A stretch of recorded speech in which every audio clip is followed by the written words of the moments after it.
নমস্কার বন্ধুরা, জয়াস কিচেনে আমার পুরনো বন্ধু আর নতুন বন্ধুদের জানাই স্বাগত আর অনেক অনেক ভালোবাসা। তো বন্ধুরা, আপনারা সবাই কেমন আছেন? আশা করি আপনারা সবাই ভালো আছেন। আজ আমি আবার চলে এসেছি আপনাদের সামনে একটা রেসিপি নিয়ে। আজ আমি বানাবো আলু আর পেঁপে দিয়ে কাতলা মাছের ঝোল।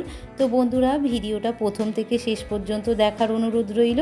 আশা করি আপনাদের খুব ভালো লাগবে।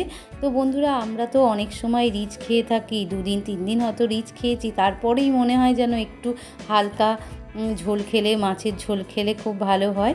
তো বন্ধুরা, দুপুরবেলায় ভাতের সঙ্গে যদি এই রকমভাবে আলু আর পেঁপে দিয়ে আপনারা কাতলা মাছের ঝোলটা বানিয়ে খান, খেতে অসাধারণ লাগবে। তো চলুন শুরু করা যাক।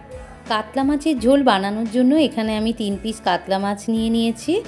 মাছটাকে ভালো করে ধুয়ে নুন হলুদ মাখিয়ে রেখেছি।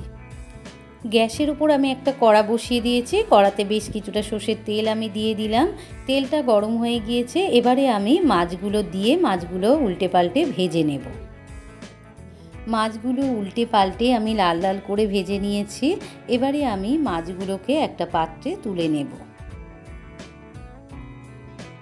মাছগুলো ভেজে তুলে নিয়েছি। এবারে আমি তেলের মধ্যে দিয়ে দেব কেটে রাখা আলু আর পেঁপেটা আমি হালকা করে ভাজাভাজি করে নেব। আলু আর পেঁপেটা হালকা করে ভাজাভাজি করে নিয়েছি। এবারে দিয়ে দেব সর্ষে বাটা। তো বন্ধুরা, আমি এখানে সাদা সর্ষে একটু বেটে নিয়েছিলাম, তার থেকেই 1 চামচ দিয়ে দিলাম। বড় চামচের 1 চামচ সর্ষে বাটা দিয়ে দিলাম। আর দিয়ে দেব ছোট চামচের 1 চামচ গুঁড়ো হলুদ। আর দিয়ে দেব ছোট চামচের 1 চামচ গুঁড়ো লঙ্কা, 1 চামচের একটু কম, ঝালটা আপনারা অবশ্যই বুঝে দেবেন। আর দিয়ে দেব জিরে গুঁড়ো, ছোট চামচের 1 চামচ জিরে গুঁড়ো দিয়ে দিলাম। আর দিয়ে দেব ছোট চামচের 1 চামচ ধনে গুঁড়ো দিয়ে আলু আর পেঁপের সঙ্গে ভালো করে মিশিয়ে নেব। এবারে দিয়ে দেব লবণ, স্বাদ মতো লবণ দিয়ে দিলাম। লবণটা দিয়ে ভালো করে নাড়াচাড়া করে আমি মশলাটা একটু কষিয়ে নেব। যতক্ষণ না মশলা থেকে একটু তেল ছেড়ে দিচ্ছে, ততক্ষণ আমি মশলাটা কষিয়ে নেব। আলু আর পেঁপের সঙ্গে মশলাটা ভালো করে কষিয়ে নিয়েছি। এবারে দিয়ে দিলাম পরিমাণ মতো জল। তো বন্ধুরা, আপনারা কীরকম ঝোল রাখবেন সেই অনুযায়ী জলটা দেবেন। এবারে জলটা দিয়ে ভালো করে নাড়াচাড়া করে 5 মিনিট আমি ফুটিয়ে নেব ঢাকা দিয়ে। 5 মিনিট পর ঢাকাটা আমি সরিয়ে নিলাম। তো বন্ধুরা, আলুটা আর পেঁপেটা সেদ্ধ হয়ে গিয়েছে। এবারে আমি দিয়ে দেব ভেজে রাখা মাছগুলো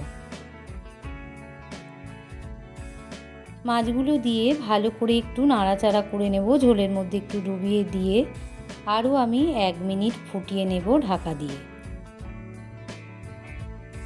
ঝোলের মধ্যে মাছটা দিয়ে 1 মিনিট ফুটিয়ে নিয়েছি। এবার একটা পাত্রে ঝোলটাকে নামিয়ে নেব। ঝোলটাকে আমি একটা পাত্রে ঢেলে নিয়েছি। এবারে ভালো করে কড়াটা পরিষ্কার করে ধুয়ে মুছে আবারও গ্যাসের ওপর বসিয়ে দিলাম। দিয়ে দিলাম ছোট চামচের 1 চামচ সর্ষের তেল।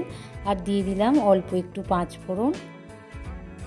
ফোড়নটা বেশ লালচে হয়ে এসেছে আর ফোড়ন থেকে বেশ একটা সুন্দর গন্ধ বেরিয়েছে। এবারে আমি দিয়ে দেব ঝোল। আমি এখানে পাত্রে ঢেলে রাখা মাছের ঝোলটা দিয়ে দিলাম কড়াতে, দিয়ে সাঁতলে নেব। ঝোলটা দিয়ে একটু নাড়াচাড়া করে 1 মিনিট ফুটিয়ে নিলেই আমার আজকে রেডি হয়ে যাবে আলু আর পেঁপে দিয়ে কাতলা মাছের ঝোল। তো বন্ধুরা, এই রকম ঝোল আপনারা বাড়িতে একবার হলেও বানিয়ে খাবেন, দেখবেন অসাধারণ লাগবে খেতে। তো বন্ধুরা, কাতলা মাছের ঝোল আমার একদম কমপ্লিট হয়ে গিয়েছে। আমি একটা পাত্রে নামিয়ে নেব। এই রকমভাবে আপনারা বাড়িতে একবার হলেও বানিয়ে খাবেন, দেখবেন খেতে খুব ভালো লাগবে। আর আমার এই রেসিপিটা যদি আপনাদের ভালো লেগে থাকে, তাহলে আমার চ্যানেলটিকে লাইক আর শেয়ার করে দেবেন। আর আমার চ্যানেলে যদি নতুন বন্ধু হয়ে থাকেন, প্লিজ চ্যানেলটিকে সাবস্ক্রাইব করে পাশে থাকা বেল আইকনটি প্রেস করে দেবেন। আর কমেন্টে জানাতে ভুলবেন না যেন যে আপনাদের কেমন লাগলো। আপনারা সবাই ভালো থাকুন, সুস্থ থাকুন। আবার দেখা হবে অন্য কোনো একটা রেসিপি নিয়ে। ধন্যবাদ।